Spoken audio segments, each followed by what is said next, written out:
ان کی زبان نہیں تھکتی تھی۔ ادھر میری دادی اس بات سے اچھی طرح واقف تھیں کہ چچی نے کیوں جلدی مچا رکھی ہے، لیکن جب چچا نے لڑکے کے بارے میں ساری معلومات کر لی تھی تو انہیں بھی اطمینان آ گیا تھا کہ لڑکا بھی بہت اچھا ہے، اس کی نوکری بھی اور گھر کے لوگ بھی اچھے عادات و اخلاق والے ہیں، سب کچھ اچھا ہے۔ جب یہ گھر میں سب نے سنا تو دادی اور چاروں بھائیوں کو بھی اطمینان آ گیا تھا اور میری شادی کے لیے گھر میں سب نے ہی ہاں کر دی تھی۔ میرا رشتہ طے ہو گیا تھا اور ادھر لڑکا بھی سب کو پسند آ گیا تھا۔ وہ شہر میں ایک اچھی جگہ اچھے بڑے آفس میں نوکری کرتا تھا۔ لڑکے کا نام عاصم تھا۔ عاصم اور میری گھر میں ہی چھوٹی سی منگنی کی رسم کر دی گئی تھی، اور سب سے بڑی بات، جب شہر جا کر چچا چچی اور چاروں بھائیوں نے لڑکے کا گھر بار اور سب کچھ دیکھا تو سب سے زیادہ چچی کے ہوش اڑ گئے تھے۔ انہوں نے اس رشتے میں جتنی جلدی مچا رکھی تھی وہ بہت ہی اچھی قسمت بن گئی تھی میری۔ اللہ کے فضل و کرم سے سب کچھ ہی بہت ہی اچھا تھا۔ میری تو قسمت ہی چمک اٹھی تھی۔ گاؤں آ کر جب سب نے دادی کو شہر کے بارے میں بتایا تو دادی بہت حیرت زدہ ہو گئی تھی اور کہتی، میری علینا تو بڑے نصیبوں والی ہے جو اسے گھر بار، لڑکا، اس کی نوکری اور سب کچھ ایسا ملا جو ہر لڑکی کا خواب ہوتا ہے۔ مگر میں ان دنوں بہت ہی زیادہ افسردہ تھی کیونکہ میں گھر والوں کو چھوڑ کر اتنی دور شہر نہیں جانا چاہتی تھی، مگر شادی کر کے تو سب کو ہی جانا پڑتا ہے۔ خوب دھوم دھام سے شادی کی تیاریاں شروع ہو گئی تھیں۔ لڑکے کا پورا خاندان گاؤں میں ہی تھا، اس لیے شادی گاؤں سے ہی ہو رہی تھی۔ میرے چچا اور چاروں بھائیوں نے اس شادی میں کوئی کسر نہیں چھوڑی تھی، سب کچھ اچھے سے اچھا کر دیا تھا۔ لڑکے والے بہت امیر لوگ تھے، اس لیے شادی بھی ان کی شان و شوکت کو مد نظر رکھتے ہوئے کی گئی تھی۔ شادی کا دن بھی آ گیا تھا۔ میں شادی کر کے اپنے سسرال آ گئی تھی۔ سب کچھ بہت اچھا چل رہا تھا۔ میری زندگی میں تو مجھے اب کسی بھی چیز کی کوئی کمی محسوس نہیں ہوتی تھی۔ ادھر عاصم بھی میرے لیے لاکھوں میں ایک تھے۔ وہ بہت ہی اچھے اخلاق کے مالک تھے اور میرا بہت خیال رکھتے تھے۔ شادی کو 1 مہینہ گزر گیا تھا۔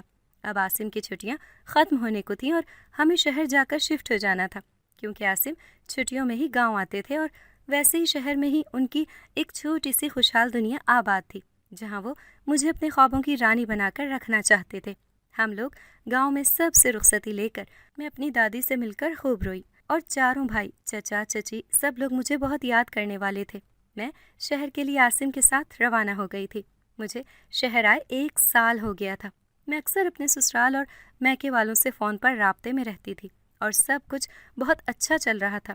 پھر اچانک میری خوشحال زندگی میں ایک نیا موڑ آیا جس کا میرے ذہن و گمان میں بھی نہ تھا کہ میری قسمت کا رخ بالکل بدل جائے گا۔ مجھے خوشخبری ملنے والی تھی۔ اس بات کو لے کر عاصم اور میں بہت خوش تھے۔ پھر ایک روز عاصم مجھے شاپنگ پر لے جانا چاہ رہے تھے کہ ہم دونوں مل کر اپنے آنے والے بچے کی خوب ساری شاپنگ کریں گے۔ ہمیں کیا معلوم تھا کہ اس روز ہم دونوں پر کیا قیامت ٹوٹ پڑنے والی تھی۔ شاپنگ سے واپسی پر ہماری کار کا ایک خطرناک ایکسیڈنٹ ہو گیا تھا اور عاصم اور مجھے کافی ساری چوٹیں آئی تھیں، مگر سب سے افسردہ بات، اس حادثے میں ہم دونوں نے ہمیشہ کے لیے اپنے بچے کو کھو دیا تھا۔ اس دن کے بعد سے میں کبھی امید سے نہیں ہوئی تھی۔ بڑے سے بڑے ڈاکٹر کو دکھا دیا تھا، ہر جگہ علاج کروا لیا تھا، مگر سب کا ایک ہی کہنا تھا، اس حادثے میں کچھ اندرونی چوٹوں کی وجہ سے میں کبھی ماں نہیں بن سکوں گی۔ اور بس پھر ہم دونوں ہی نا امید ہو گئے تھے۔ 5 سال کا عرصہ گزر گیا تھا۔ اب عاصم اور مجھے اولاد کی کمی محسوس ہونے لگی تھی۔ عاصم بھی اب پہلے جیسے نہیں رہے تھے۔ وہ مجھ سے بات بات پر لڑتے جھگڑا کرتے اور ساتھ ہی اولاد کا طعنہ بھی دے دیتے تھے، مگر پھر میرے افسردہ ہونے پر خود ہی مجھے منا لیا کرتے تھے۔ مجھے بے حد افسوس ہوتا تھا۔ میں سوچتی، چاہے میاں بیوی میں کتنی ہی محبت کیوں نہ ہو، اولاد کی کمی کے باعث کبھی نہ کبھی دوریاں آ ہی جاتی ہیں۔ پھر ایک روز میری زندگی نے ایک نیا موڑ لیا۔ عاصم نے اپنی جاب، اپنا سب کچھ چھوڑ دیا تھا اور بس اولاد کی خواہش لے کر مجھ سے کہنے لگے، میرے سیٹھ ہیں، وہ عرب میں رہتے ہیں، وہ مجھے اپنے پاس بلانا چاہتے ہیں، وہ مجھے اپنے ساتھ اپنے بنگلے پر ہی رکھنا چاہتے ہیں، وہ مجھے اچھی تنخواہ بھی دیں گے اور ساتھ وہاں جا کر ہمارے اس مسئلے کا حل بھی نکل جائے گا۔ میں حیرانگی سے عاصم کی طرف دیکھنے لگی تھی۔ مجھے نہیں سمجھ آ رہا تھا وہ کیا کہہ رہے ہیں۔ وہ مجھے زبردستی لے کر عرب ممالک میں چلے آئے تھے۔ ہم عاصم کے سیٹھ کے بنگلے میں ہی رہتے، ان کے سرونٹ کوارٹر میں ٹھہرے ہوئے تھے۔ وہاں آ کر تو میں نے سب کچھ بالکل الگ ہی دیکھا تھا۔ اس گھر میں صرف 4 عربی عورتیں ہی ہوا کرتی تھیں جنہیں میں نے اب تک دیکھا تھا۔ عاصم کا کہنا تھا کہ ان کے سیٹھ کاروبار کے سلسلے میں زیادہ تر ملک سے باہر ہی ہوا کرتے تھے اور ان کی یہ 4 بیویاں اس وقت امید سے ہیں۔ مجھے سن کر حیرت کا جھٹکا لگا۔ ایک تو یہ کہ چاروں بیویاں اور ساتھ ہی چاروں حاملہ، جبکہ ان کے پہلے ہی 2-3 بچے تھے۔ پر عربی اور شیخ لوگوں میں شادیاں اور بچوں کی زیادہ پیدائش یہ سب عام بات تھی۔ عاصم نے کہا، تم ان چاروں عورتوں سے دوستی بڑھاؤ اور ساتھ ہی ان کے راز کے بارے میں معلوم کرو تاکہ جلد ہی تم بھی امید سے ہو جاؤ۔ یہ سب سن کر میں پھر سے سچ پٹائی کہ عاصم یہ کیا عجیب باتیں کر رہے تھے۔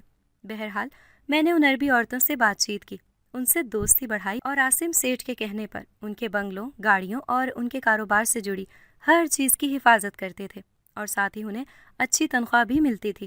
اس گھر میں آ کر میں نے نوکروں سے سن رکھا تھا کہ یہ عربی عورتیں جب حاملہ ہوتی ہیں تو بچہ پیدا کرتے ہی اپنی سب سے قیمتی چیز لاکھوں روپے میں بیچ دیتی ہیں اور انہیں دور دور سے مرد لینے آتے ہیں، کیونکہ یہ صرف مردوں کو ہی اپنی وہ خاص چیز دیتی ہیں، اور اس سے ان مردوں کو نہ جانے ایسا کیا فائدہ ہوتا ہے کہ وہ لوگ لاکھوں روپے دے کر جاتے ہیں۔ میں سوچ میں پڑ گئی تھی کہ ایسا بھی کیا ہے آخر یہاں، اور مجھے تو یہاں آنے سے پہلے عاصم نے کہہ رکھا تھا کہ ہمارا جانا بہت ضروری ہے کیونکہ وہاں ہماری بے اولادی کا حل ہے۔ کہیں ان حاملہ عورتوں سے عاصم کوئی بچہ تو اڈاپٹ نہیں کرنا چاہتے؟ مجھے بچہ اڈاپٹ کرنے سے کوئی اعتراض نہیں تھا، لیکن میں تو یہ سن کر ڈر ہی گئی تھی کہ بدلے میں کہیں وہ عربی عورتیں لاکھوں روپے مانگ بیٹھیں تو۔ عاصم کے دماغ میں کیا چل رہا تھا میں نہیں جانتی تھی۔ اگر بچہ ہی اڈاپٹ کرنا تھا تو ہم وہاں سے بھی کر سکتے تھے، یہاں اتنی دور دوسرے ملک آنے کی کیا ضرورت آن پڑی تھی؟ اور پھر بھی اگر بچہ لے بھی لیا تو ہم اتنی دولت کہاں سے لائیں گے؟ کیونکہ پہلے ہی دولت، پیسہ، کاروبار ہم لوگ سب کچھ چھوڑ چھاڑ کر یہاں آئے ہیں۔ اب تو بس گاؤں میں کچھ زمینیں ہی بچی ہیں ہماری، اور ساتھ ہی میں سوچنے لگی کہ اگر یہ عورتیں اپنے بچے گود بھی دیتی ہیں تو بھلا انہیں لینے صرف مرد ہی کیوں آتے ہیں، عورتیں کیوں نہیں؟ میں سوچ کر پریشان ہوئے جا رہی تھی۔ پھر اچانک میں نے دیکھا گھر میں ایک تقریب سی تھی، سجا ہوا بنگلہ روشنیوں سے جگمگا رہا تھا، اور ساتھ ہی ایک بڑی سی گاڑی میں ایک عربی عورت آئی اور اس کی گود میں ایک ننھا سا گود کا بچہ تھا جو 1-2 دن کا ہی تھا۔ وہ سیدھا اسپتال سے یہیں آ رہی تھی اور اس بنگلے میں کافی رش لگا ہوا تھا۔ حیرت کی بات یہ تھی کہ اس رش میں موجود لوگ صرف اور صرف مرد ہی تھے، کوئی بھی ایک عورت مجھے دکھائی نہیں دے رہی تھی۔ اور کچھ ہی دیر میں اس عورت کو بچہ گود میں لے کر ایک چارپائی پر بٹھایا گیا، اور وہ چارپائی، میری تو آنکھیں ہی پھٹی رہ گئی تھی کہ وہ چارپائی پر سب مردوں کے سامنے جا بیٹھی تھی اور تھوڑی دیر میں کمرے میں چلی گئی تھی اور ان مردوں کے رش میں سے ایک کی طرف اشارہ کرتے کرتے اندر گئی تھی۔ اس کے جانے کے بعد سارا رش ختم ہو گیا تھا، صرف وہی مرد بیٹھا تھا۔ وہ پیسوں سے بھرا بیگ لے کر اس عربی عورت کے پاس کمرے میں گیا اور کچھ ہی دیر میں واپس خوشی خوشی جانے لگا۔ میں یہ سب بڑی غور سے دیکھ رہی تھی۔ ساتھ کھڑی ملازمہ ہنس پڑی، کہنے لگی، اس مرد کو بھی لگتا ہے وہ فائدے کی چیز مل گئی ہے، اور وہ خوشی خوشی لوٹ گیا۔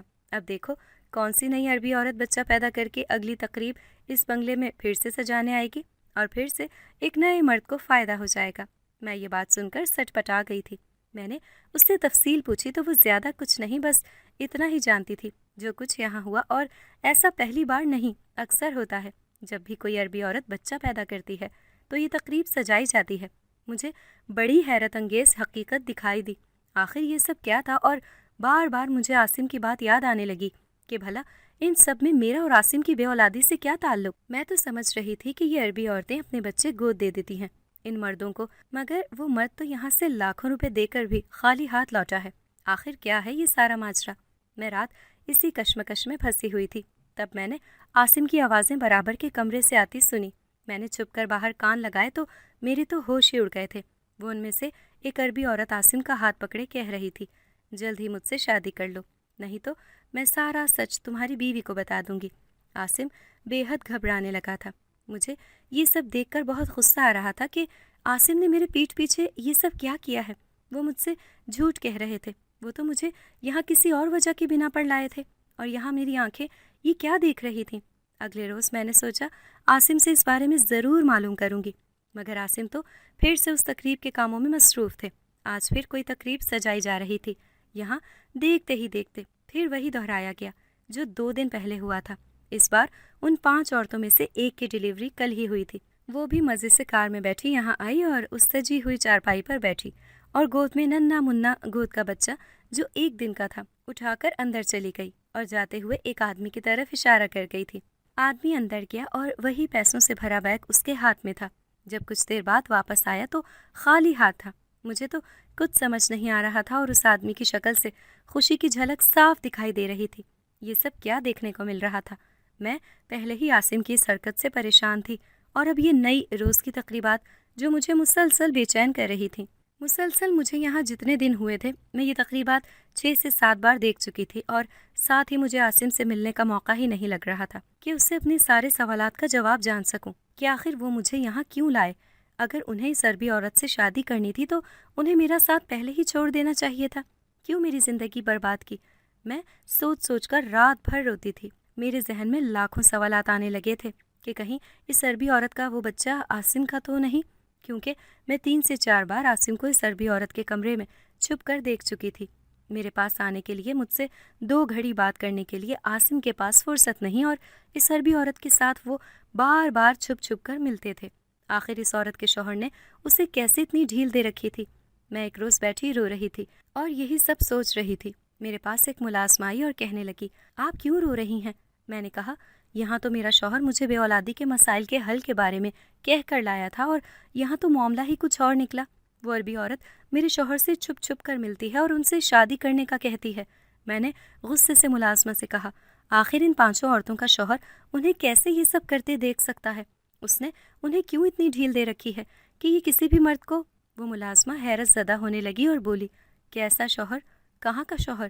یہ عورتیں تو نہ جانے کتنے عرصے سے یہاں رہ رہی ہیں اور یہ تو 5 کاروبار کی ساتھی ہیں۔ یہ سب مل کر اپنے اس کاروبار اور بزنس کو دیکھتی ہیں۔ ان کی شادیاں پتہ نہیں ہوئی بھی ہیں یا نہیں، اور آپ کو کس نے کہا کہ یہ 5 عورتیں ایک ہی آدمی کی بیوی ہیں اور وہ ان کا شوہر؟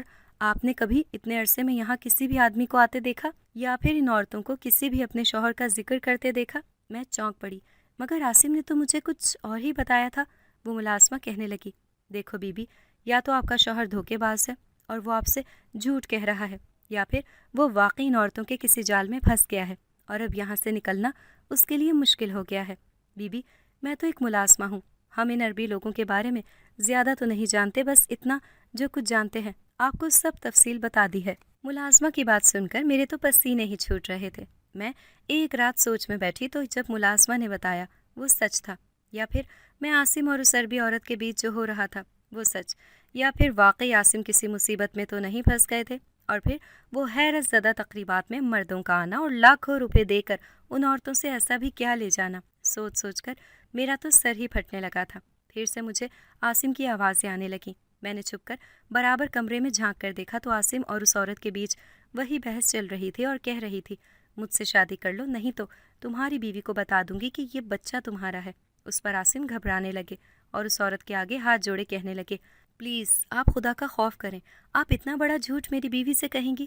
آپ کو آپ کے اس ہونے والے بچے کی قسم، آپ کچھ غلط نہیں کریں گی۔ آپ تو جانتی ہیں میں یہاں آپ کے ہی کہنے پر کس غرض سے یہاں آیا تھا۔ میں تو اپنی بیوی کو یہاں بے اولادی کے علاج کے لیے لے کر اپنا سب کچھ چھوڑ چھاڑ کر آیا تھا، اور آپ ہی نے کہا تھا آپ مجھ سے لاکھوں روپے نہیں لیں گی، اور ساتھ ہی اپنی اس خاندانی یہاں کی ریتی رواج سے میری بیوی کو۔ میں بس اتنا ہی سن پائی، اتنی دیر میں اس عربی عورت کا فون بجنے لگا اور وہ عاصم کو باہر جانے کا اشارہ کر کے فون پر کسی سے بات کرنے لگی۔ عاصم باہر آنے لگے تو میں جلدی سے بھاگ کر وہاں سے چلی گئی۔ اب مجھے بے حد بے چینی ہونے لگی تھی۔ آج جو کچھ میں نے سنا اس کا مطلب صاف تھا۔ جو ملازمہ کے کہنے کے مطابق وہ عربی عورت میرے شوہر عاصم کو اپنے جال میں پھنسا رہی تھی۔ مجھے کیسے بھی کر کے اپنے شوہر کو ان سب سے بچانا ہی تھا اور واپس اپنے شہر آنا تھا۔ میرے شوہر کو یہاں ضرور کسی مقصد سے لایا گیا تھا، اور ساتھ ہی مجھے اس راز کا بھی پتہ لگانا تھا کہ اس تقریب میں ایسا کیا راز چھپا تھا، اور ساتھ ہی میرے علاج کے لیے عاصم اس عورت سے کس خاندانی رواج کی باتیں کر رہے تھے۔ میرے لیے یہ سب جاننا بہت ہی ضروری ہو گیا تھا۔ میں نے ایک دن گھر کے سارے ملازموں کو جمع کیا اور سب سے اس بارے میں معلومات کی۔ جو آئے دن یہاں تقریب سجائی جاتی تھی، اور وہ حاملہ عورتیں کبھی گھر کی ہی کوئی عورت ہوتی تھی جس کی ڈیلیوری ہوا کرتی تھی، یا پھر انہی عورتوں کی باہر کی دوستیں جو ڈیلیوری کے بعد ہسپتال سے سیدھا یہاں آ جاتی تھیں۔ مجھے ملازموں سے زیادہ تو نہیں، بس اتنا ضرور پتہ چل گیا تھا کہ وہ مرد یہاں آ کر لاکھوں روپے دے کر اپنی بیویوں کے لیے کچھ ایسا ضرور ان عورتوں سے لے کر جاتے ہیں، اور واقعی کچھ ہی مہینوں میں ان کی عورتیں بھی حاملہ ہو جاتی ہیں۔ یہ سن کر مجھے حیرت کا جھٹکا لگا۔ اب سمجھ آئی کہ عاصم یہاں مجھے کیوں لے کر آئے تھے۔ میری آنکھوں میں آنسو جاری تھے کہ میں اپنے شوہر کو کتنا غلط سمجھ رہی تھی، اور یہاں تو وہ میرے ہی وجہ سے ان عورتوں کے جال میں پھنس گئے تھے۔ پھر میں نے ایک تقریب ہونے کا پھر سے انتظار کیا، اور جیسے ہی وہ دن آیا ان میں سے پھر ایک عربی عورت جو ڈیلیوری ہوتے ہی گھر آ رہی تھی